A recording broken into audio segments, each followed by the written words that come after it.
right field. Again, the 3-2. Back toward the middle, off Hernandez.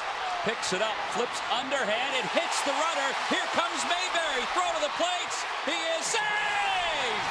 Mayberry gets his foot in ahead of the tag, and we're tied at 4. He got the call right that time. Didn't get the call the other night. He got the call here, and we're all even at 4.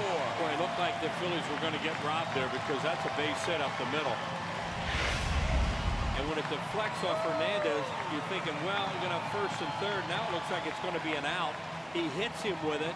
By the time Goldschmidt can get to it, Mayberry with 2 outs.